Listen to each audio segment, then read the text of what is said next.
before. So I phoned. Hang on, Peter. Hang on. Just stop for a second. Apparently, we weren't live.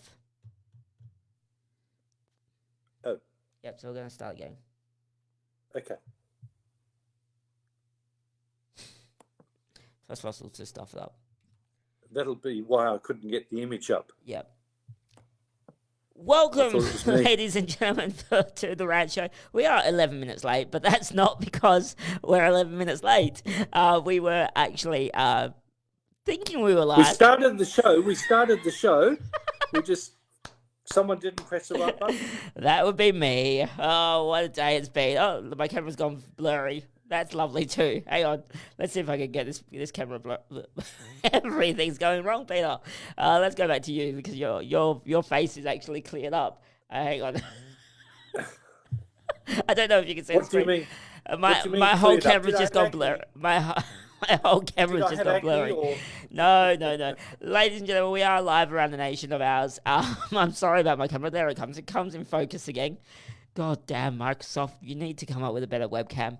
Okay, on tonight's show, we're talking all things about COVID-19, of course, because that's what we do every 8 o'clock on the dot, roughly. We talk about COVID-19.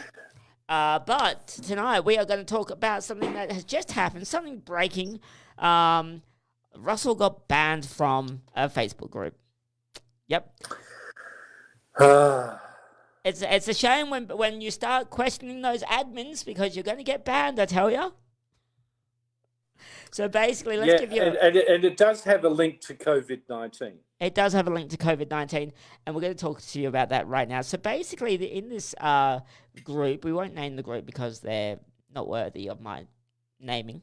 But basically, they reported that, or the admin reported that a member had been removed due to the person charging $38 for a hand sanitizer.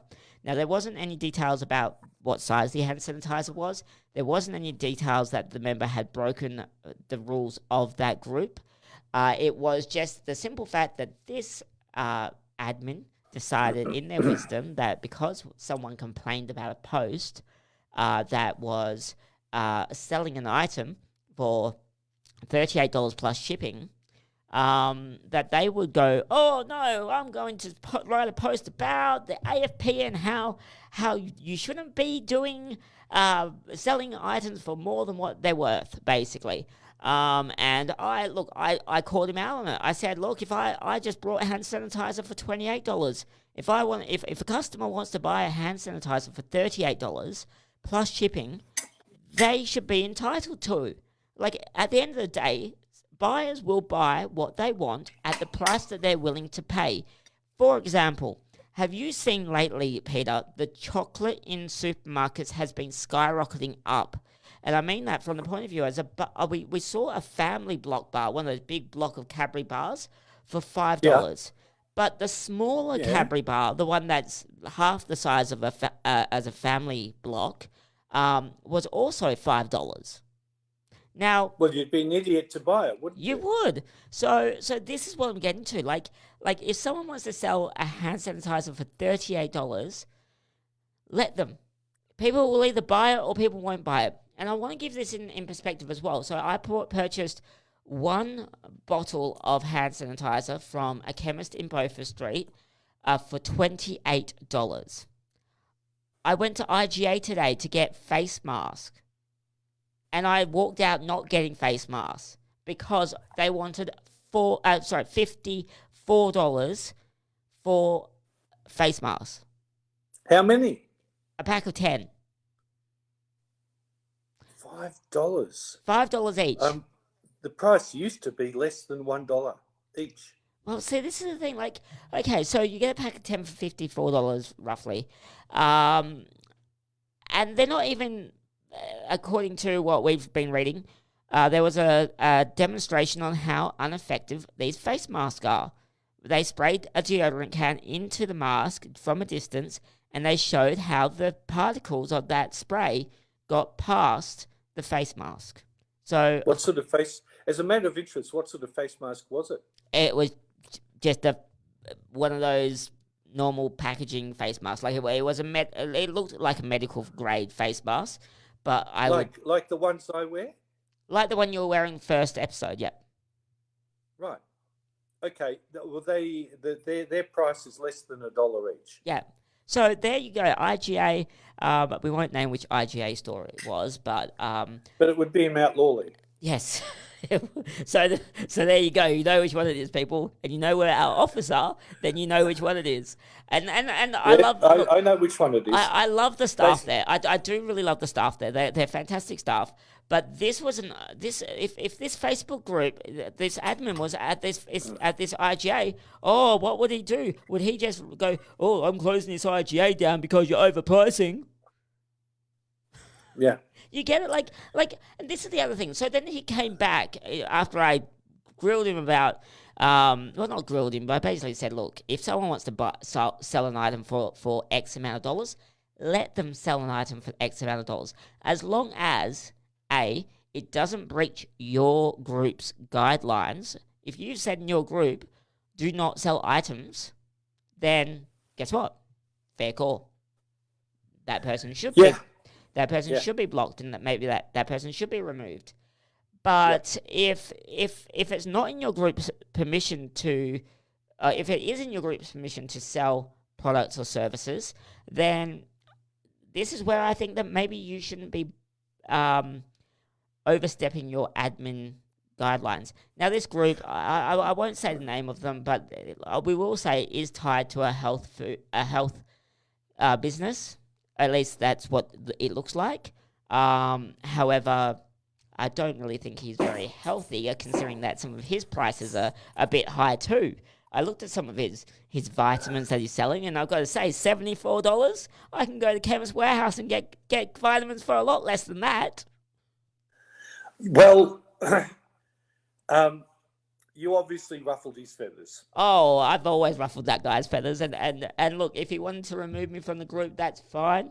Just realize that you're going to get blasted on our media platform, because this is the thing. I think the one thing that look, as I said in my post, I said if it broke your guidelines, just say reword the whole post, because to post a picture of the AFP logo, which breaches copyright laws because you're using an image without written consent, and basically saying, oh, the AFP will arrest you if you overprice people. Guess what? The AFP is not going to arrest people if people are overpriced. I don't think it's got anything to do with the AFP. Well, apparently there's rules and regulations about federal laws about how much you can charge. I can tell you this, ladies and gentlemen, as a website designer back when I was doing websites, I can tell you that people overcharge in that industry. They charge $10,000 for a consultation with... The federal police aren't dealing with hand sanitizer prices that people charge. Look, that's what I mean. I'm sure it's not a police matter. But as I said, just don't, like, this is the thing. I had this conversation with someone else who... It's a civil matter. It's not a criminal matter. Yeah, like, if I want to buy... It? Well, well, it's not a criminal...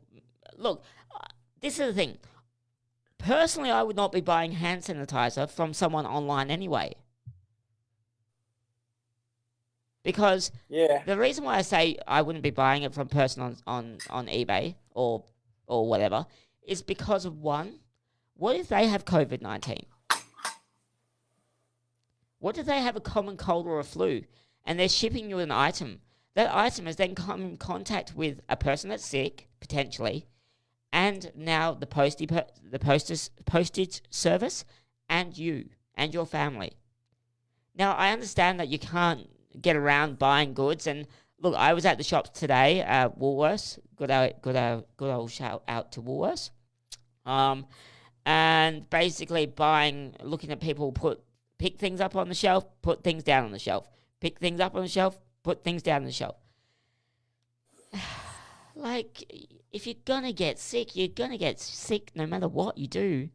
Yeah, look, it has grinded my gears, and it is my little bit of a rant tonight. Just saying that, look, if you're a Facebook admin and you have made it in your group that you do not sell, if you do not list items for sale, then fair call. You can block the person, remove their post, maybe give them a warning, But don't act like So, the sheriff. so in your group, do you have rules like that about you're not allowed to sell and that sort of So thing? we have a Facebook group. We actually have two Facebook groups. We have the Perth Biz. Let me get my Facebook groups because I haven't even plugged my own business at the moment. Yeah, good. Plug that. So let me go over to my groups. I have to go to the Facebook page. So we have a group called Grow Your Business Perth, and Perth Podcasters. Is that for marijuana growers? No, no, God no! I might have to rename that group now. Thanks a lot, Peter. I didn't even think of that. So we do have some rules, and it's a private group, of course, but we have some very common rules that is all about really supporting each other. And I'm just actually trying to find because guess what? I can't find. Okay, edit group settings. So what are our rules? Let's have a look at our rules. If I can go over to it, I can't right now. I cannot find the rules to the group. That's very. Oh, good, because I want to sell this bottle of Mount Franklin water. I've refilled it, but it's tap water. It's good tap water. $10. No, I think that, but that's the thing. That there is the thing, right? People need to just be a bit more understanding that you can't actually sell items that are what's the word I'm looking for? Like used. That's like you're not selling used items in my group. But also just be like don't. I guess okay. Here's the thing. That person most probably brought that hand sanitizer at retail cost. Okay, let's really think of this. Let's say this person they're trying to sell it online for $38. They most probably brought it for $28. They're trying to sell it for an extra $10 plus shipping. Yeah. Now, are they doing the wrong thing? Absolutely. Would I buy from them? No, I wouldn't buy from them. Should anyone buy from them? No, absolutely not. They're probably one of the people who stripped the shelves. Oh, absolutely. Several weeks ago. Totally. And look, let's be realistic. That some of those people are trying to go back to Woolworths and Coles now and take the toilet paper that they had purchased. Definitely in Adelaide, this is happening, and basically just go, oh, here you go. Here's the toilet paper that I brought. I don't need it now. I want to sell it back. I totally understand where Woolworths is saying, nah, mate.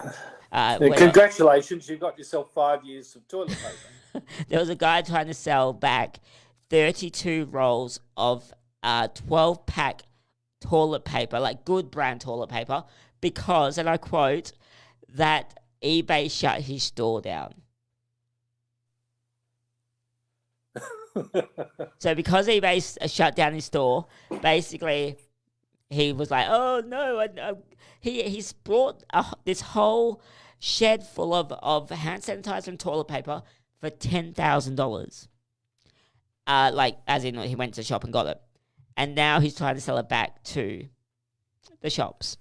Yeah, a friend of mine in Melbourne was taking his dog for a walk in the early morning, and he walked past a house in Baldwin, I'll say where it was, and the garage door of this house was open and it was full of toilet paper.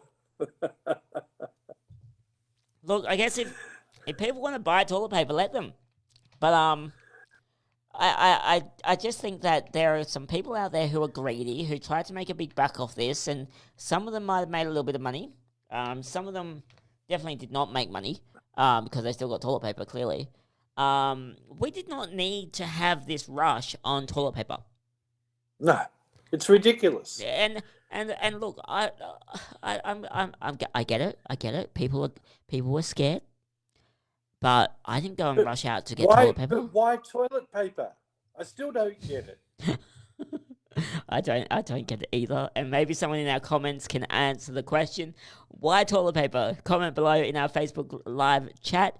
Don't forget, you can get all of this on our podcast as well. We will be releasing the podcast versions from earlier this week, later tonight. So stick around on our podcast if you want to check out that. It's really, really good way to listen to us. You can't watch it, but you can listen to it. Peter, I think sand. I'm just going to cut in and say I think sand sanitizer, a hand sanitizer, will never go out of fashion. In that it's good.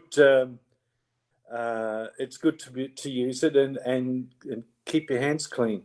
Yeah, absolutely. Look, at the end of the day, it's not. I just want to say to people, like, if someone wants to buy a an item off of a Facebook page, and as long as it is a legitimate product and a legitimate business that you're buying it from, stay out of the price gap, stay out of the price wars. Like, at the end of the day, my prices for radio advertising hasn't changed.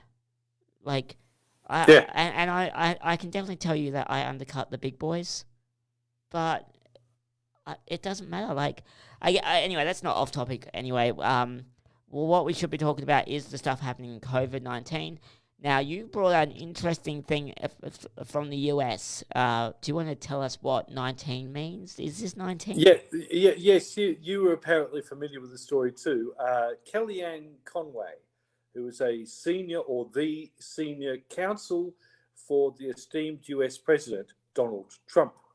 So she is, in other words, his advisor. She has his ear on probably a daily basis. And she was in a television interview and she said words to the effect of, if I can get it right, the World Health Organization are absolutely hopeless. They should know what to do by now because, I mean, they've had 19 goes at this COVID. There was the first COVID, the second, the third, the fourth, and they're up to the 19th now. Oh, what a dumb bimbo that one is. She definitely comes from the same tree that Donald Trump comes from. She thinks that it's COVID-19 because it's the 19th COVID. Well, I just she doesn't get it. No. It actually appeared in 2019, the year. It's crazy. But there you go, ladies and gentlemen. Now you know why Donald Trump may not be the sharpest tool in the shed.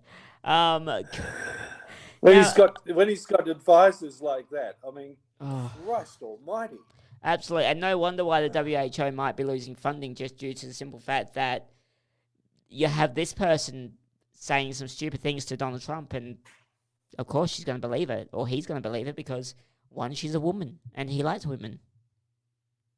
Well, the thing is, he's also a racist, and if he thought that truthfully, and if he thought that the World Health Organization was favouring Chinese, then he would, decide that he had to do something about that because he doesn't want them, spending US dollars on the Chinese, blah blah blah. Yeah, look, at the end of the day, it's not about where this money goes, and I kind of just want to sit back for a second and just comment on what we said last night, because we did get a few messages saying, oh, but America's looking after America first, and Australia's going to look after America, and all that kind of stuff. Look, my inbox had someone from America have a go at me saying, how dare I say that the US government should just support the WHO.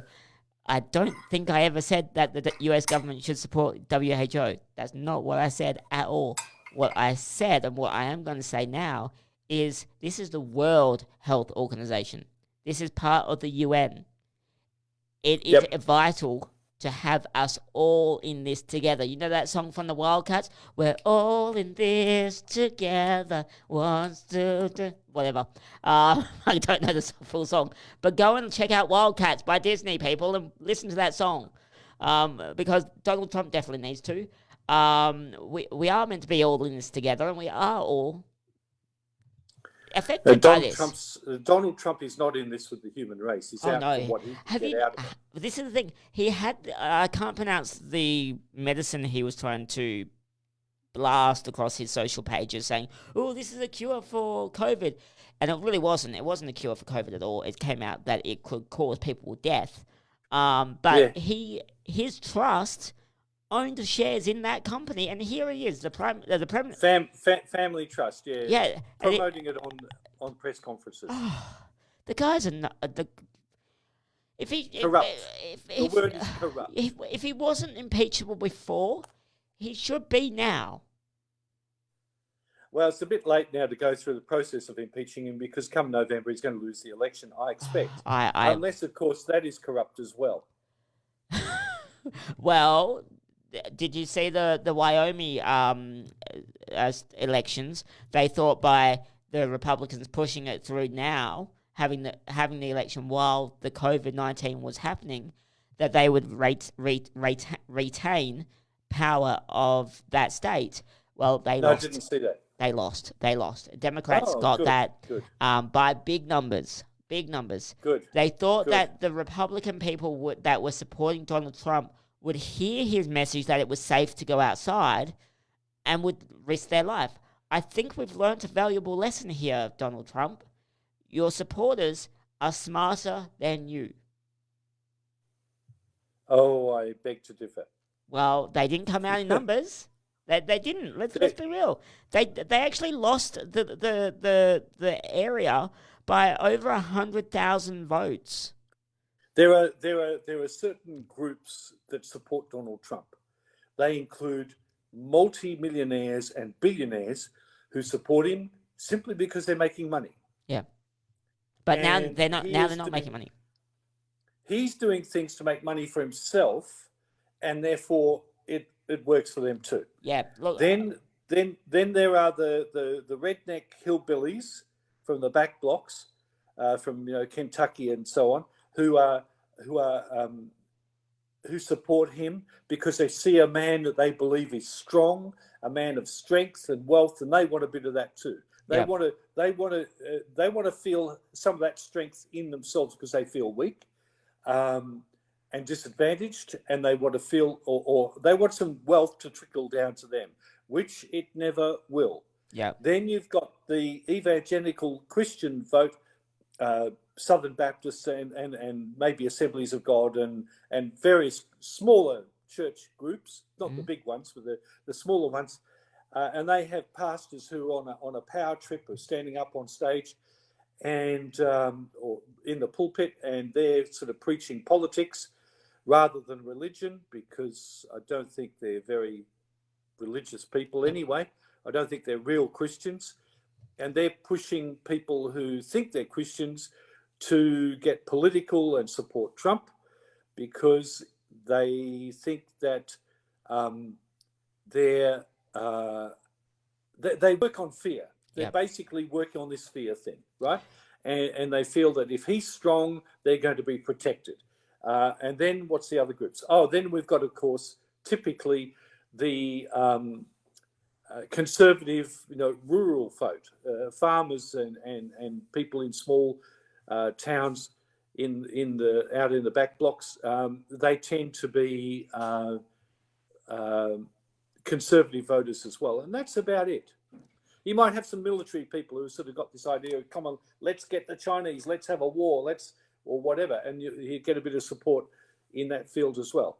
Yeah. But it's only about 30% of the population.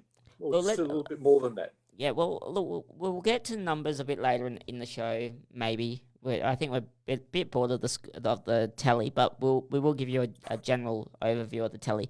I want to move back to Australia for a second because it's been announced that Virgin may go under. Now, there is plans for a bailout of Virgin, but not a bailout in the sense of the word of a bailout. Normally what happens is the government will bail out a business that is failing if it's vital for the country. Now, Scott Morrison has said that he won't bail out Virgin as a standalone bailout. He wants to bail out the whole industry. Now, it was reported that the Australian government announced a 750... sorry, we've got a thing dropping. The Australian government announces a 715 million bailout for airlines.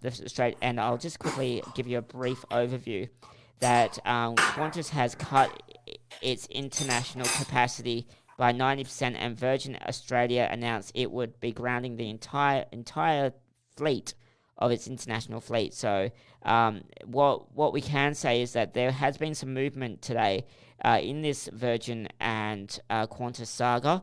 It does seem like Virgin will get a bailout, but it will be a bailout of all airlines, not just Virgin Airlines.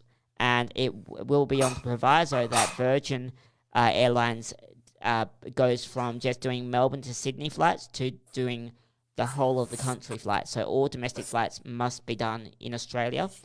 Same with Qantas. They will move their flights from about 60 flights per day, I believe, to basically 96 flights per day.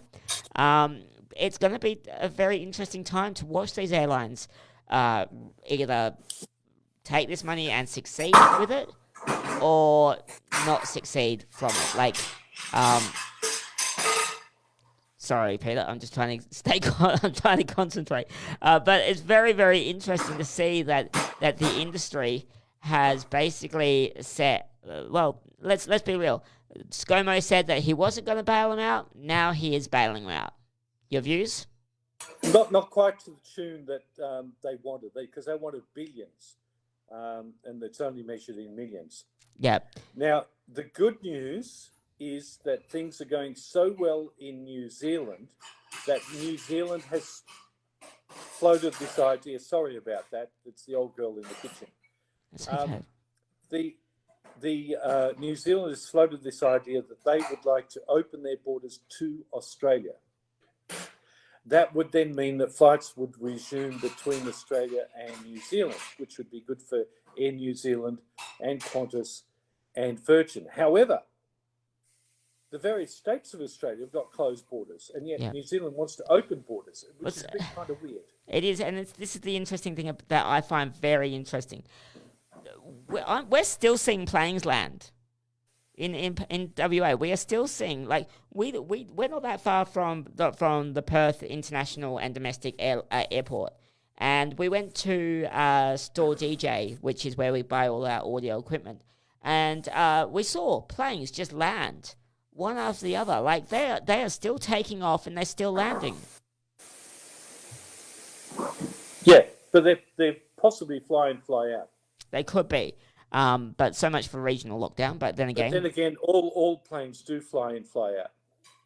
Yes, they do. Okay, so look, it's been an interesting conversation about airline bailouts. Right now, I do want to just say that Virgin shares are actually down quite far. If you're into your stock market, which I am, I follow my stock very, very well, sorry, I'm trying to concentrate. I can't concentrate. It's 0.085 cents per share at the moment for Virgin.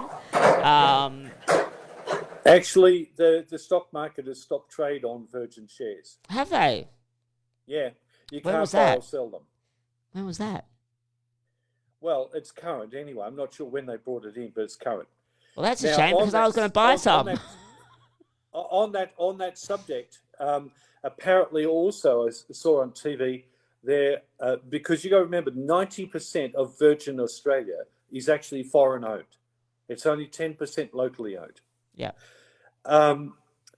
And they want a government bailout, and I think the government's saying, well, you're foreigners, you're not Australians. We will say, I just want to drop in there. Qantas is trading at $3.72. Yeah. Yeah. But the interesting thing is, apparently, this was in the news on TV, that there are two buyers who want to buy Virgin.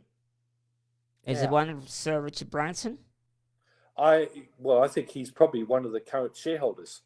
But I don't know who they are. But there's apparently two buyers who want to buy Virgin. In other words, if Virgin's not going to stay in the Australian market, there are other operators who want to get in, and buying Virgin because it's all set up. It's got the airport contracts. It's got the aircraft. If they could buy it as a going concern, they're laughing. Yeah. And so where the Australian government has said that they want two viable airlines in this country, if Virgin is not viable and there's someone else who wants to buy Virgin and run it and be viable, what's the problem? Yeah. Look, it is very, very interesting to see because there are airlines already, and I get my sources from Bloomberg for people out there. There was an airline earlier this week that got sold for $1. One airline got sold for $1. Now, it's not in Australia; it is in another country. Because why not? If you what a great time. But Virgin Australia bought Tiger Air for $1. There you go. The information I don't follow. But basically, Virgin's asking for $1.4 billion a bailout. Qantas response with, and actually this is interesting. They're not actually asking for a bailout. They're asking for a loan of $1.4 billion. Yeah, but the trick there was that Virgin probably can't pay the loan back, and they said, so we'll offer the government stock. And the government said, no, we're not in the industry of running loss-making airlines. And Qantas is the national carrier, and it was going to get really messy. And so it was like, no, we're not going to go that way. It is really interesting. And look, we'll follow this story closer to... as it develops, we'll find out what... We'll keep you in touch. I guess that's what I'm trying to say. But yeah. This is the thing. Like, this is not just an airline business going out of business or potentially going bankrupt. We've had other companies around the world go bankrupt. If you follow, this is for all you wrestling nerds out there. If you follow WWE, you would. Yes, I know. I liked how you laughed there. You would know that Vince McMahon, which is the owner of, or one of the owners, or principal owner of World Wrestling Entertainment Limited over in the US, has just gone bankrupt. Yes, that's right. Vince McMahon has gone bankrupt for his XFL, which was like the NFL over here. So the XFL, which is a sporting league of like rugby, has gone bankrupt. It wasn't even off the ground. It was meant to start the first season this year, and it has gone. That's good timing. It's gone bankrupt. Now, the interesting development out of this was that the shareholders of WWE were actually taking Vince McMahon to court because of they thought that their shares were being devalued because of Vince McMahon spending more time with XFL. What's come out today is that WWE Limited owned 25% shares, or Class B shares, of XFL. And it was not disclosed to shareholders. So the bigger picture here is these shareholders that launched a class action against Vince McMahon will now have another class action lawsuit, most probably at WWE. WWE is also doing it tough right now, talking about essential services. They were meant to stop broadcasting and stop doing their performance center shows. However, they got permission from the mayor. Except in Florida. No, they got permission from the mayor to continue doing their show because they classified their show as an essential service. Well, you would agree with that, wouldn't you? No, I wouldn't. What about your mum? She's in. No, she actually would say yes, it's an essential service. She loves it. But to me, and this comes as news that over 100 WWE performers have been let go as well. So this is having big impact in the US and to other businesses around the world. It's not just airlines, it's entertainment, it's TV, it's media. We're seeing this in the hair salon business at the moment. Some of the biggest chains around the world are going belly up because you're shut. You're shut. Your shareholders aren't happy with you. Well, what's the alternative? I don't know. That's the thing. Their hand is basically. I guess like for shareholders of a big company, you would be scratching your head going, well, what do we do? How are we going to, like, my money is just sitting there wasted. Like, do you see it out? Do you wait? Or do you just go, I'll take my money and run?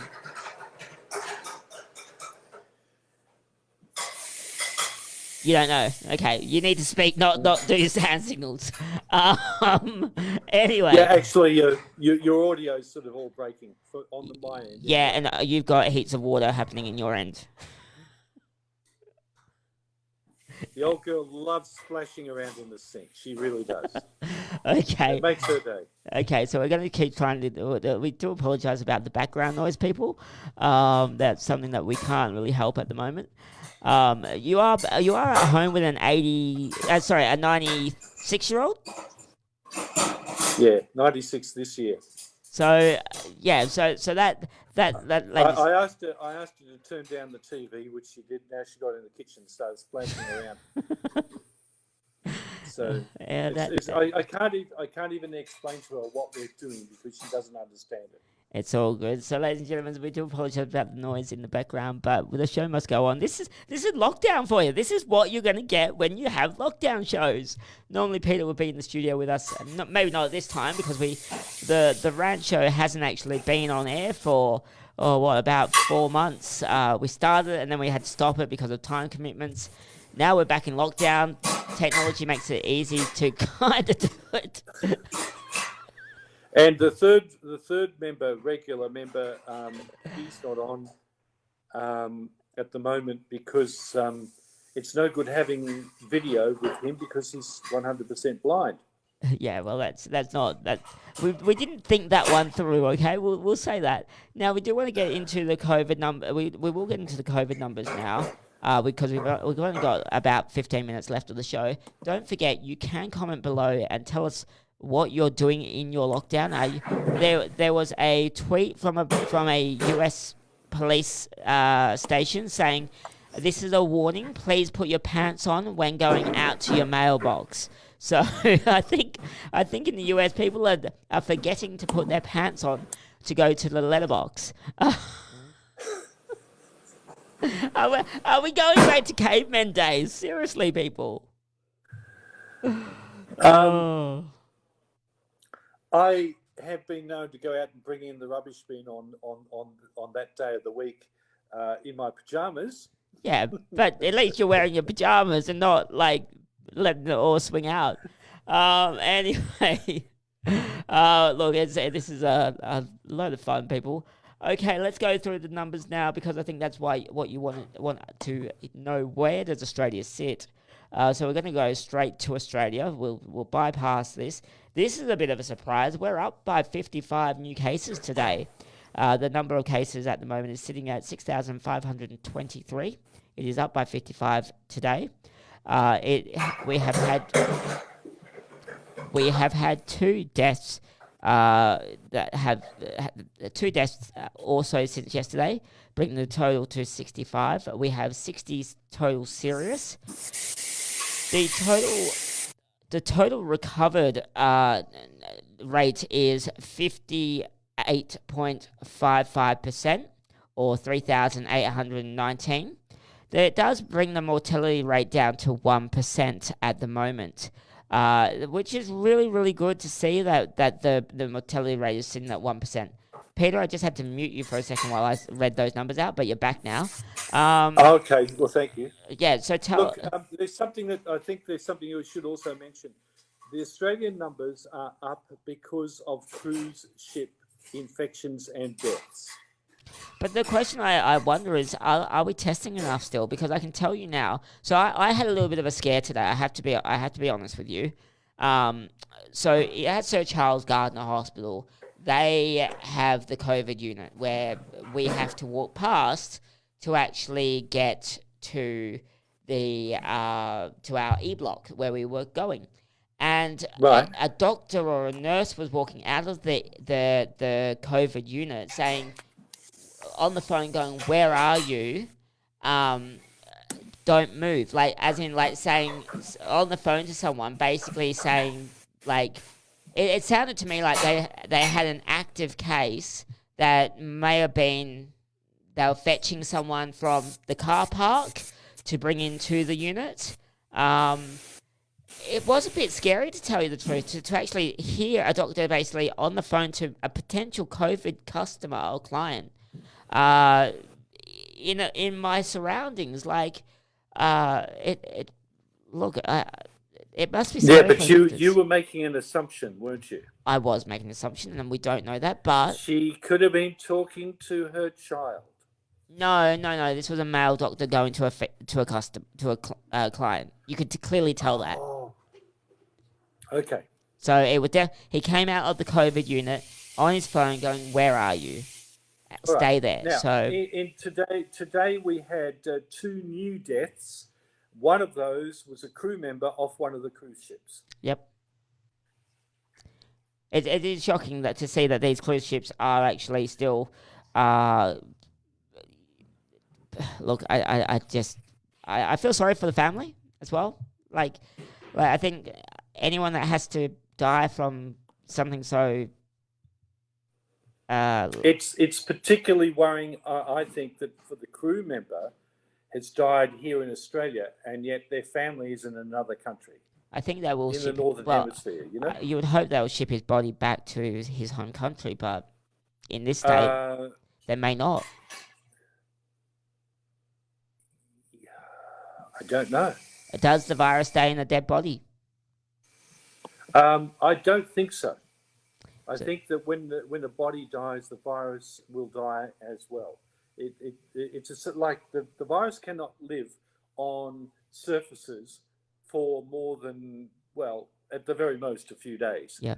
And so if a body dies, I think the virus is going to die certainly within a few days at the most, possibly even less. But whether they would actually send the body, you see, we don't have aircraft at the moment going to the country where he came from. So how are you going to take a body back? Unless you just put it in cold storage until this is all over. Yeah, and that is actually the biggest thing. It's like you do have to be a bit concerned for the family's safety and for everyone else's safety. Like, yes, I think that the body should go back. Yes, I think that they should be able to have a burial and whatever they wish. At the same time, until we know that it is actually safe to actually send a body like this that has had COVID in it back, I also say maybe we should just cremate the person and send the ashes back. Well, the country that, and I'm not saying which country it is, but the country that the crew member comes from, his government announced only days ago that all people who die from corona will be cremated at the cost of the government. Well, that's fair. Fair call, and good on that government for doing that. I think that's a fair call.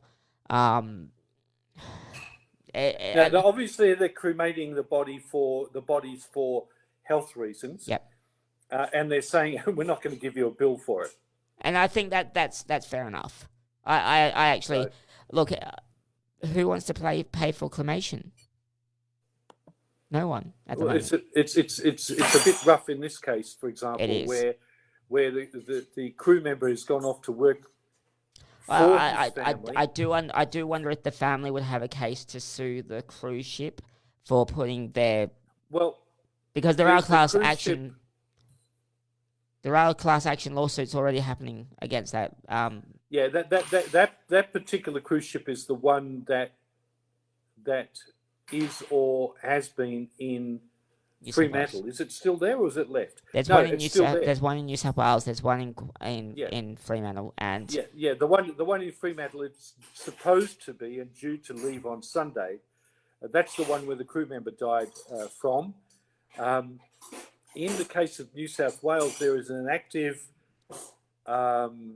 homicide and an active terrorist inquiry into that particular ship. The Princess cruise ship. Yep. Diamond? Princess Diamond, yeah, something like that. Look, anyway, at the end of the day, this is the thing. A virus got onto a ship. They weren't prepared for it. No one was prepared for it. I kind of have to side on the side of that the ship's not the captain or the ship company or the cruise company is not liable because how they didn't know that this COVID-19 even existed, most probably. But the question, I'll tell you as I understand it. Okay, the ship arrived in Sydney to travel to pick up passengers and take them to New Zealand, and then to come back again. They had people who were sick, who had symptoms, get off the ship in Sydney. There was no fumigation or anything done. In the same day as the people came off the ship sick, they put new people onto the ship and in those same cabins without telling the people who were getting onto the ship and into the cabins about the sick people. But did they? But the question is, did they know that it was COVID-related illnesses? And that's the thing. I think that's part of the investigation. And that's the biggest thing there is like. Then the ship went to New Zealand and they had problems over there apparently, so they headed back to Sydney, and the captain told the passengers that they were heading back not because of the illness on board, but told them that they were coming back because the Prime Minister wanted them to come back or something that was untrue. The ship radioed ahead and told the New South Wales medical authorities that they had a very sick passenger who subsequently died of COVID-19, and the ship continued on as normal and had their parties and all sorts of things like that, and did not tell the passengers that there were sick people on board. And then when they came into port, an ambulance pulled up very early in the morning, sort of sun up, and picked up the person to take them off to hospital where they died, and then they discharged all the passengers, of whom some 600 were COVID-19 positive, and several have died. Look, I think that they didn't, and no one was told. They should have been confined to their cabins. Yes, I agree with that. I agree with that. They should have been confined to their cabins, and yes, maybe there was a lapse in judgment from the health authorities, and I think this is no, there was also lack of judgment in the case of the master of the ship, or the owners of the ship, because they tried to hush it up. Hang on, but maybe they didn't. But okay. But maybe they did not know it was COVID-19. Now some people will say, "Oh, how can you be so blind?" But they're a captain of a cruise ship. They're not a medical officer. No, they've got medical officers on board. But maybe no one understood. They knew what was going on around the world. Hang on. Let's give them the benefit of the doubt for a second. Let's say that they thought that this person just had a flu or had the common cold. The flu kills 140,000 people every year. So, until recently, I'm talking about a month ago, we didn't actually know what the symptoms of coronavirus was. So this happened in February. Maybe we didn't have a clear picture of what the symptoms were, and maybe they were showing signs of other symptoms that didn't match the COVID-19 at that time. So I get it. Maybe there's a duty of care that they didn't do properly. Maybe there's parts of their judgment that they didn't do. But if I was the captain of a cruise ship and I had a sick passenger that could potentially spread out to an epidemic on my ship, my job is to keep my passengers calm and not to have a riot on my ship. While yes, I agree they should be informed of the situation, I think that and maybe steps should have been taken, like those parties that may or may not have happened should not have went ahead. Maybe in his mind and in his judgment, he thought that he was doing the best thing for the ship at that time, due to the simple fact that maybe the reported cases at the time of this announcement was a very low announcement number. So it may have only been a 1 or 2 people sick. Could have been 6 people sick. He's got a ship of over maybe 1,000 people on his ship. I'm not sure how many people were on that ship. But if you have a small number of sick people and you don't actually know what the cause is because they weren't tested for COVID-19 on the ship, then again, I look. I'm not saying that I side with the captain on this. I think yes, mistakes were made, but I think that the mistakes were done by a lot of parties involved. New South Wales Health Department, number one. The border control, federal border control, number two, and also the cruise liner. So there is an inquiry.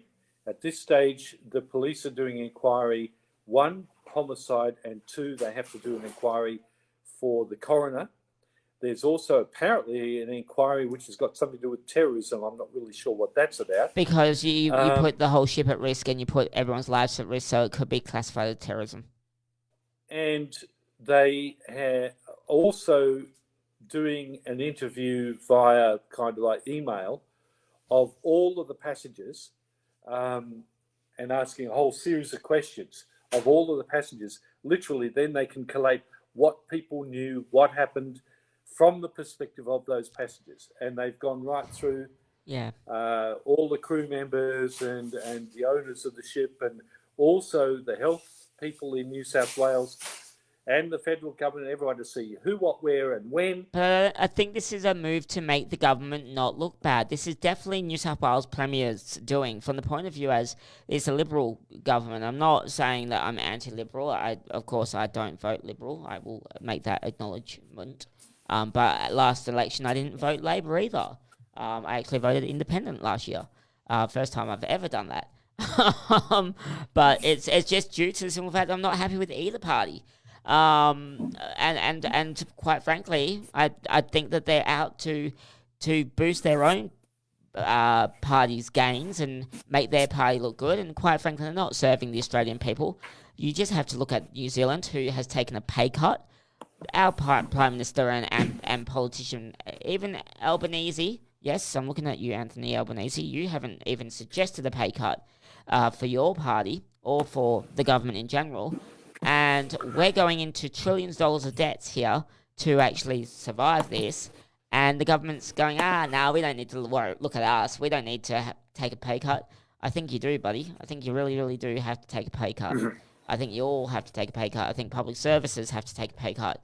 And yeah, I'm a bit hard on it. But we're seeing millions of Australians lose their jobs. And we're seeing governments reap the benefits by basically...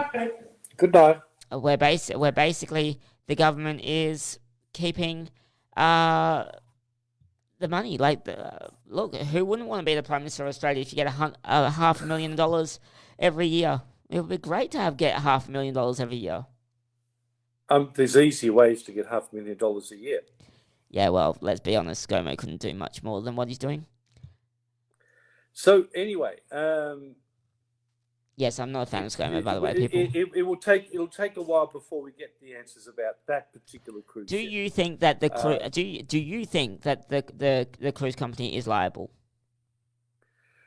I'm not in a position to know, and so it would be pure speculation. And your speculation is? My speculation is that cruise ship did the wrong thing, but they're not necessarily the only one to have done the wrong thing. Yeah, and that's where I see. I think that the fact that the New South Wales Health knew that there was someone who apparently had COVID was coming off the ship, and that they'd been told there were other people who were sick on the ship, and they did not. They let the people off the ship when they should have actually have been keeping them on there while they went around to each one and they did and tested them, basically to test and see who is infected and who's not, and they let them off the ship. Look, I did just get I just want to just jump in here because I just got a message from the Facebook group that I got banned from, or I thought I got banned from. Apparently, no, I haven't been banned. The admin of that Facebook group deleted that post because of what I said. Okay, so he didn't want other people reading it. He didn't want other people reading it. Sorry, Colin. We just said it on Facebook Live as well. We didn't name the Facebook group, and we won't name the Facebook group because clearly he's taken a look at the post and saw that it wasn't really appropriate to have that post on there. He did delete it, which meant that all my great commentating and trying to play a level playing field just went up and down. Look, going back to what we were talking about though, on the situation of this ship. Personally, I don't think the captain is liable or the ship company. Actually, no. Let me rephrase this: the captain may not be liable. The ship, the cruise company, most probably will be liable. Yeah, because the cruise company was the one who said to depart. Yes, they had a schedule, but they were looking at their own greed and maybe not taking, because they knew that COVID was out there. We all knew in January. So maybe because they didn't take the necessary cleaning and fuming, they knew what was happening. They knew what was happening on other cruise ships, and they made a bad choice. Yeah. So I actually think the cruise company could be liable. I wouldn't be surprised if their insurance won't cover it. Yeah, I think there's going to be some bankrupt cruising companies around over the next few years too. Oh, you know what they normally do? They just sell the boat for $1 and rebrand it. Sell the boat for $1 to themselves. That's what you mean. Yep. And they'll close that company and reopen another company. And it happens every day in businesses. We're seeing businesses close down now, and come 12 months later, they'll have a different company name, but they'll still trade at the same trading business name because, you can. Look, we will just wrap it up here now, ladies and gentlemen. I do want to just... I know I could keep going, but I just think that people don't want us to talk too long. I do want to just give the numbers for each state of Australia. 535 535 in Western Australia. In South Australia, 434. In Tasmania, it's 170. In Victoria, 1,301. In ACT, 103. In New South Wales, 2,926. In Queensland, they're sitting at 1,001. And in Northern Territory, they're sitting at 27. Let's quickly look at the globe. Total confirmed cases for the globe is 2,202,055. I think I pronounced that correctly. Lots of twos in that one. So I'll repeat that. 2,202,055. Total deceased is 147,862. That's up by 2,324. Total serious is still stable at 56,477. Total recovered is 558,026, bringing the total recovery rate to 25.34%. The mortality rate is still sitting at 6.71% for the globe. We've got a long way to go, people. A long way to go. Yes, it's going to be a little while yet, isn't it? It is. Don't forget, we will be here next week doing this show at most probably 8 p.m. Except for maybe Thursday, because apparently I've just been informed by my Spanish people they want to continue doing their show at Thursdays at 8 p.m. So we might move our show a bit forward. Me and Peter will talk about it over the weekend, and we'll decide on the best time to do this show every day. Because this is fun. I've got to say, this is great. Well, we're sort of covering the numbers, but we're covering all sorts of other things too. And I did want to talk about the NRL Ireland, but we can do that next week. No, let's go for it. We're not time restricted. I just tried to wrap it up in a nice hour. So go on. Let's talk about it. Did you hear about that concept? You'll have to explain to me because I don't follow sport. Okay. In Australia there are multiple codes of football. And the most popular would be what is called Australian rules football, which is an Australian brand of football. And then in some states, particularly New South Wales, Queensland, to some extent, to a small extent, I suppose, Victoria, it's rugby league. And that's very, very popular in those states, and it's covered on television, and there are contracts with the television networks and so on. Now, the TV networks want to be able to cover sport. The sporting codes want to be able to play the sports. One, because it's their business and all their players, that's how they make their living, and they've got contracts to be filled. But because of COVID-19, they haven't been able to do what they want to do. Yep. And they've been looking at ways of getting around it and complying with the laws and regulations, and yet still playing their particular brand of football or sports generally. Sure. And the NRL, which is rugby league, has come up with a concept. I think there's a few concepts. So they've come up with a rather unique, call it crazy concept, and that is to take all of their players from throughout Australia and all of the club officials and hangers on, put them in the Big Brother house, to an island where there is no one else. Yeah, and we've seen this also happen with the UFC. The UFC also said this, and guess what the UFC did? The shareholders said no, and they cannot do it. I don't think this will be approved. Well, we already know that the borders aren't open, and there's no exception for it, so we can scrap this idea too. We can absolutely. This is. I said it's a crazy idea. Look, the whole idea is to move everyone onto an island and let them play on a number of fields that they would set up. I'm sorry. Forget sport. I know. Wow, brand new idea, people. Go outside and play cricket with your kid. Like the amount of fathers playing cricket with their kid or kicking the football with their kid. Get your other family members to be commentators and go, oh, Billy's kicking the four. Do a whole sports commentating. Put it up on YouTube, and maybe the TV companies instead of the TV companies paying these big monies to AFL, maybe they do backyard cricket and backyard football and broadcast that on TV. I don't think that's going to work.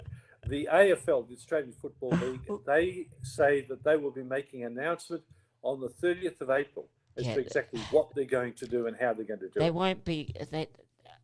I don't see AFL coming back this year. Well, let's see what happens. They seem to think they can do it. Yes, I know, but if the borders stay shut and look, Mark McGowan might want the Mark McGowan might want the borders open or make an exception for these players to go. Like he made an egg exception for the Easter Bunny to come and deliver eggs to all the children for Easter. So maybe he'll make a footy exemption for all the footy people. But look, there's a big difference here. As I keep saying, and I'll keep saying it till I die, basically. Who is responsible if one of these players gets sick and dies? Because they put the player at risk by putting them in a field or by putting them in a lockdown situation, and one of their teammates have got sick and infected the whole of the playing field. Like, this is basically the cruise ship scenario, but just with sport. So, sporting boards and sporting authorities, I know I'm not going to get myself any favours here, and we've got footy shows that we do here. I'm calling on you to be a bit more responsible. You might not have shareholders, as in, like, the public might not be a shareholder physically, and you might be struggling, but common sense has to prevail. Common sense is that sport right now, even though we might have flattened the curve, if that's what the government wants to say, because they're not testing everyone, I just think that if we do this and one of your players gets sick in any of the sport, cricket, AFL, NRL, whatever, can be golf for all I care, then the brand, the AFL, I'm going to use AFL for example here, the company AFL, the Australian Rules Football, Australian Rules Football, AFL, Australian Football Rules, whatever it's called, Australian Football League, that's what it's called. I knew what I was trying to say.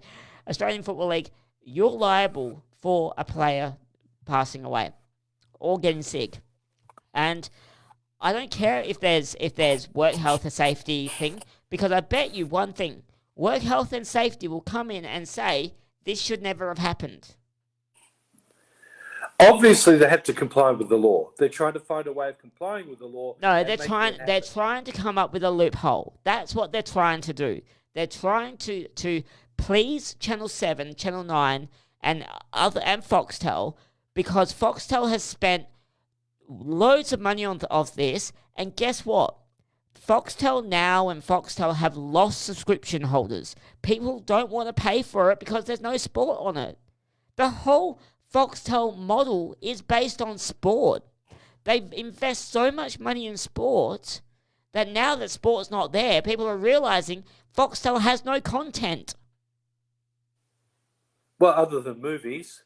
Oh yeah, replays, wow. You know, this is the thing. Let's be real here. You've got Amazon Prime, Netflix, Hulu, Stan, Disney Plus, plus YouTube. And I've actually got to say, Channel 7 has got over 10 TV stations now online, which you can watch. Who needs sport? If I want content, and I want to watch sport, guess what Formula One's got?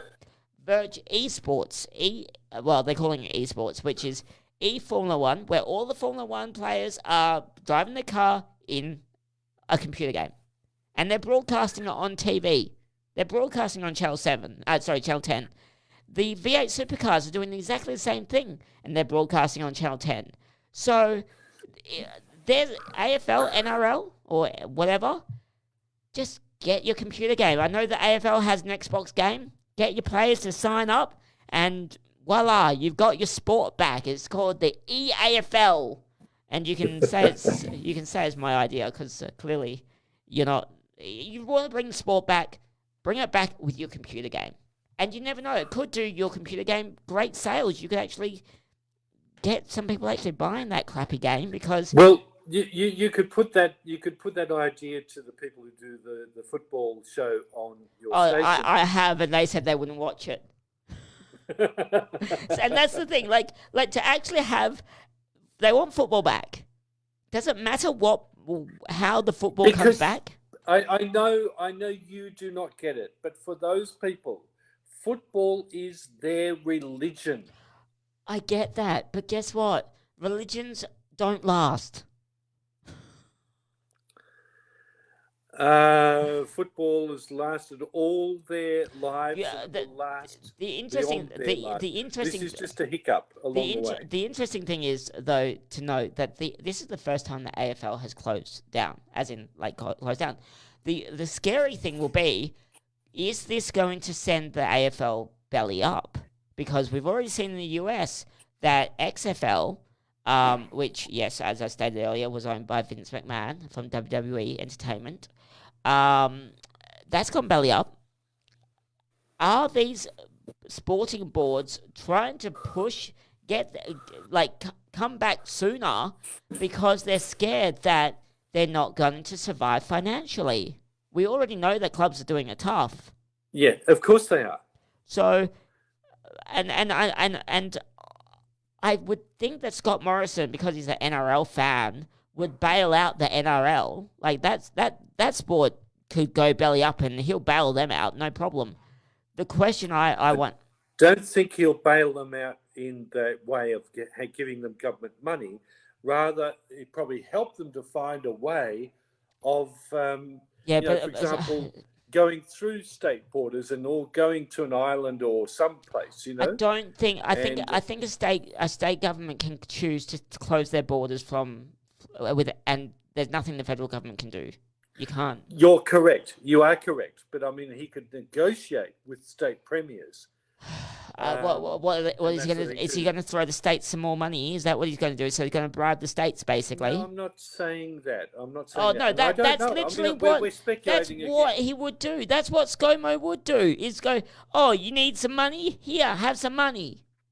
No, it'd be a case of, look, this would very, very be good for your state if we can perhaps allow some aircraft with the footballers and all their people, their crews, to fly to wherever. And personally, I just think we've got teams in WA. Let's look at the AFL for a second. We've got 2 teams in WA.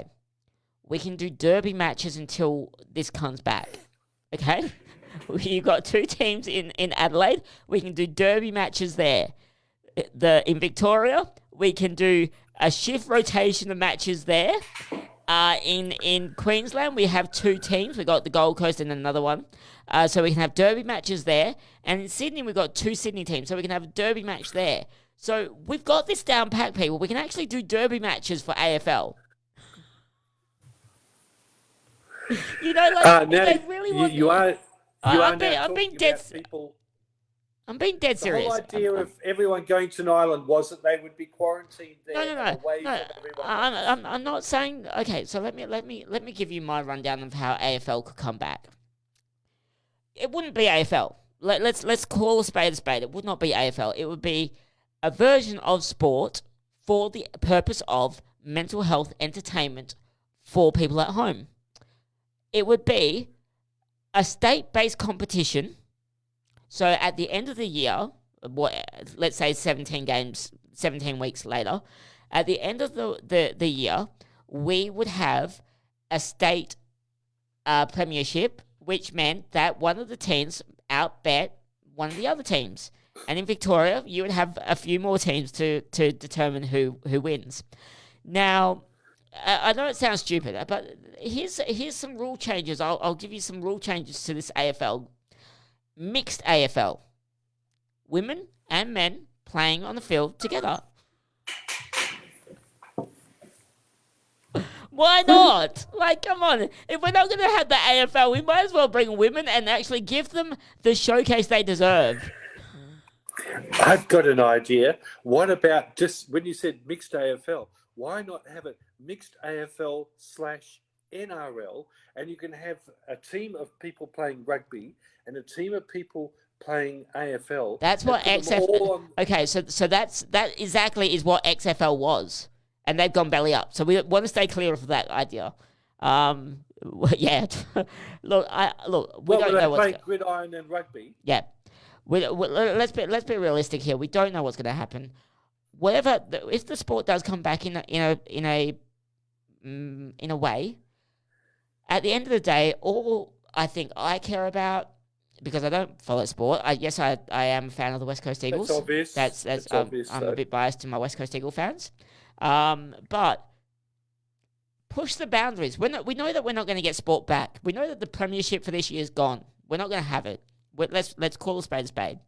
So if we want to be pushing the AFLW League, which I know a lot of speculations is that will disappear and not come back, but this is actually the right time to do it. This is the right time to introduce females into AFL main roster league. I know, wow, women and men playing together, that's never happened before, has it?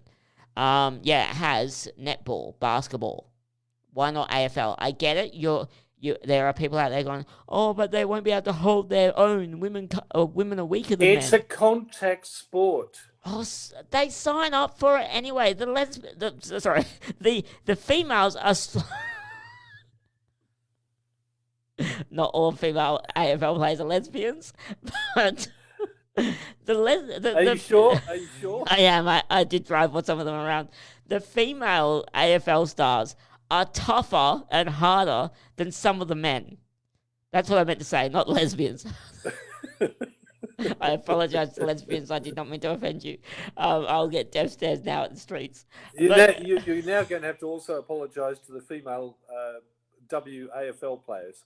I apologize. No, but seriously, like, this is not... Can't believe what came out of my mouth that just said. I'm so sorry. But this is the thing. I can believe it. I can too. I do apologize, ladies and gentlemen. I did not mean to come across sexist at all.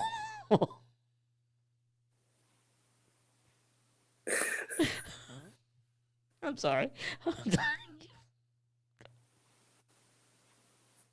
I really hope this is not screen grabbed and someone doesn't make this a big deal. Anyway, look, You're naughty, Muriel. No, I'm going to get backlash now. Look, ladies and gentlemen, I do apologise to anyone that got offended by that segment. It is for entertainment purposes only. But seriously, female AFL stars are just as good as AFL men, if not better. And I say that because look what they've done in such a short time that they've done it. They've pushed the boundaries. They're rough as guts. And even Sam Newman came out when it first started saying, "Oh, these girls are hitting too hard." At least they're going for it. Like they're actually playing footy as people want to see footy, rough and hard. Look, I'm going to have to agree that if they had mixed gender football, it would probably be a ratings hit. Absolutely. And what does Channel 7 need right now? Rating bonanza. Could they have one team of females and one team of males against each other? No, I don't think that would be a smart move, because then you would have the people saying gender equality. Could you have a team of shirts on and shirts off? No, that's just, now you're getting a bit wrong, Peter. Just settle down there. I think so what should it be? It should be that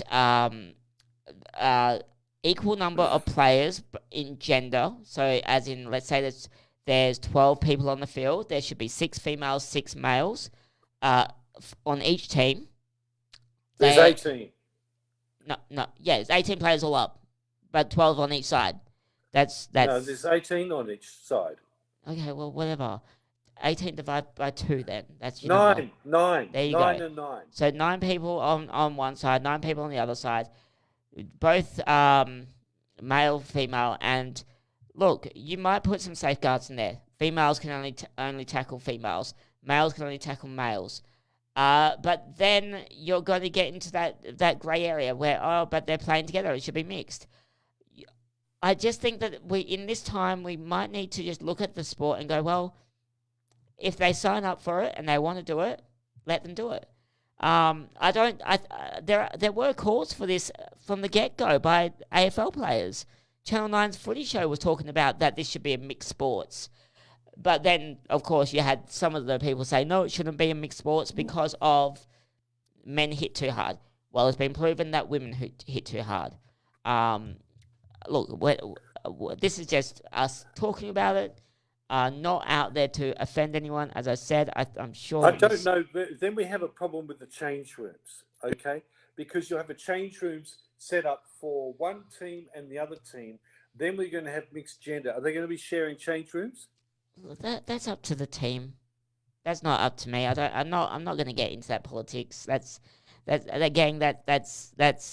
not where my focus is. My focus is on, if we want to bring this sport back in some capacity, how can we bring it back and make sure that it's entertaining for the viewers? Because I can tell you now, this sport is not going to be entertaining anymore.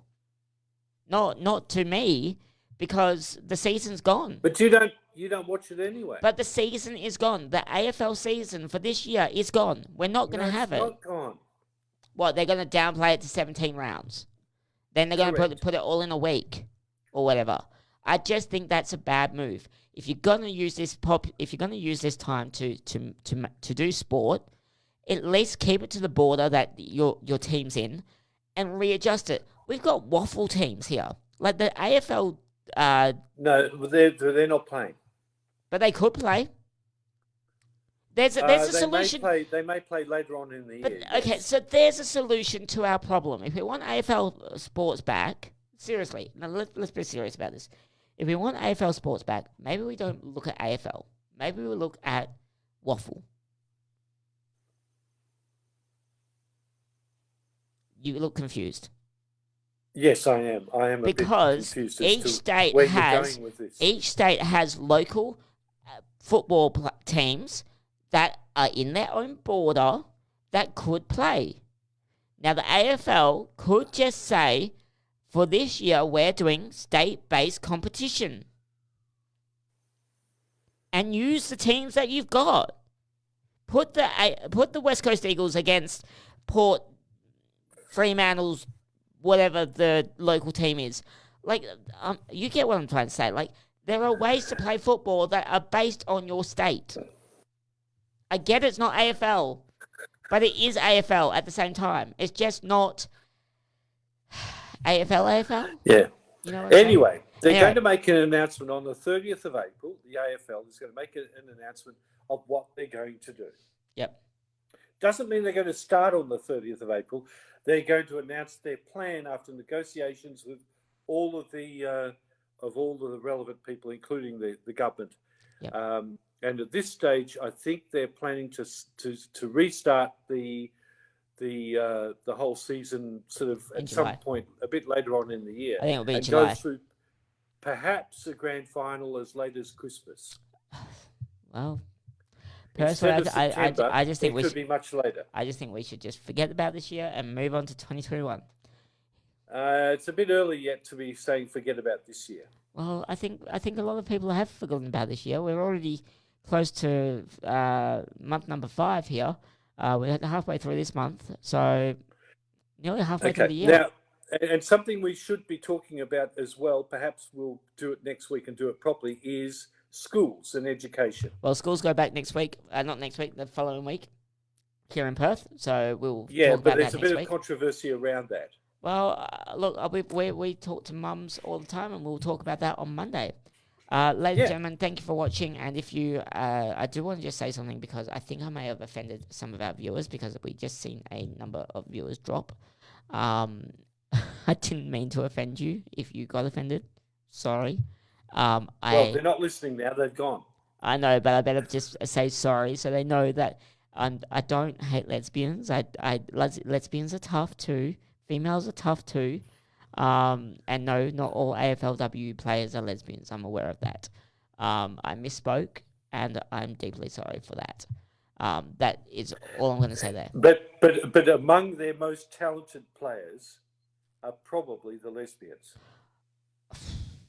That's a big call, Peter. I actually don't know because I've never asked who they sleep with.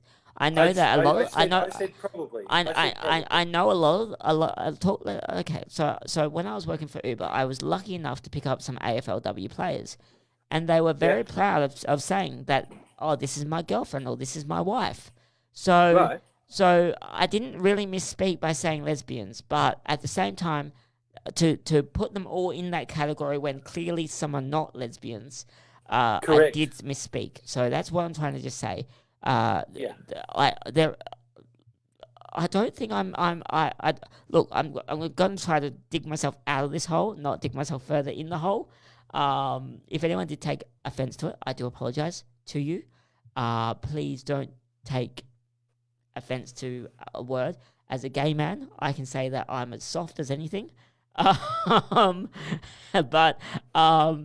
look, that people. But I think we've also got to say at this point in time there are gay men who play AFL at a professional level, and they are not soft. No, and they play very, very good AFL. They'll never come out of the closet and tell us because they want to protect their jobs, which I think is a bit of a issue. It sits wrong with me that they should hide their sexuality just because of their job. Well, that's always gone on for hundreds of years. That's a different rant for another day. Once this COVID-19 is over, we'll save that rant for another day. Ladies and gentlemen, this has been the Rant Show. Thank you for joining us. It is we're 30 minutes over time now. We were 10 minutes late, 30 minutes over. So, Peter, thank you for joining me. Thank you for having me. And we will be back next week on Monday. Have a good weekend. Same to you.